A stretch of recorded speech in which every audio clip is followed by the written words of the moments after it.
See. Okay. Hi, thanks for coming. My name is Silas Mangus. So, what do you inhale when you breathe? Air pollution affects 99% of the world population, according to the WHO, World Health Organization. So, when we think of climate change, we usually think of stuff we can see, like deforestation or climate change. But no matter where you live, you're going to run into air population. Whether it is when you go to work, go shopping for groceries, or just outside to have a good time. Today I want to go over how air population is not just a threat to our environment, but how it's a global emergency and a threat to our health. So I want to go over how air population affects human health, how it affects our environment, and what we can do to help and what solutions there are. So how it affects our health. Air population can cause cardiovascular disease and respiratory diseases. According to the CDC, air pollution makes greater chances for respiratory diseases like asthma and chronic obstructive pulmonary disease, which is COPD. It can also cause heart disease, stroke, lung cancer, and other respiratory diseases. Certain populations are at higher risk because of air pollution. This includes children, the elderly, and people with pre-existing health conditions. They are more likely to develop asthma and have poorer lower lung function. This also can affect the development of a fetus. When a pregnant mother breathes in pollution, it'll enter her bloodstream, then go to the placenta, and then enter the baby, which can cause low birth weight and other problems in infancy. The World Health Organization states that 4.2 million deaths are attributed to household air pollution, which comes from cooking with dirty fuels like coal and wood. So, how does air pollution affect our environment? So, air pollution damages our ecosystems. Some air pollutants include sulfur dioxide and nitrogen oxides. This can cause acid rains that damages our forests, plants, and bodies of water. The National Institute of Environmental Health Sciences, or the NIEHS, states that acid rain damages crops, reduces biodiversity, and contaminates water sources that we use for agriculture and our drinking water.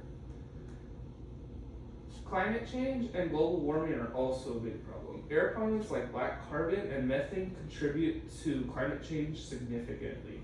The effects of this can lead to more frequent wildfires, floods, and destructions of habitats that will damage wildlife. According to the state of global air pollution, the climate crisis is increasing global temperatures and affecting both human health and our biodiversity. So what can we do to help? We have to take personal responsibility first of all. To make a difference, we have to reduce our carbon footprint. One way is taking public transportation, like the bus or train. And then if traveling short distances, you can walk or bike if it's convenient. Another way is cutting back on our waste. So using reusable dishes and a reusable water bottle is effective as well. Other good ways is getting an air purifier or planting a tree and not cooking using wood or coal. According to the CDC, cities should adopt green infrastructure like urban forests and promote cleaner sources of energy to reduce air pollution and protect public health. The WHO says that cities that have implemented stricter air regulations have seen better air quality and better public health.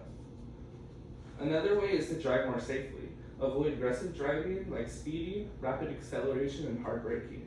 Driving safer can lower your gas mileage from 15% to 40%.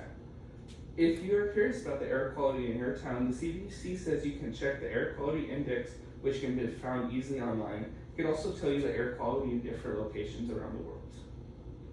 So, the state of global air created a list of why air pollution is a big deal. It's linked to 1 in 8 deaths globally, 8.1 million deaths in 2021. It is the second leading risk factor for early death, only surpassed by blood pressure, and it averagely shortens a person's lifespan by 8 months. Air pollution is not something that we can ignore, and it's killing people and affecting our health without us even knowing it. We must act now to protect our future generations. We all can do something to reduce pollution and can make healthier choices now to save the earth later.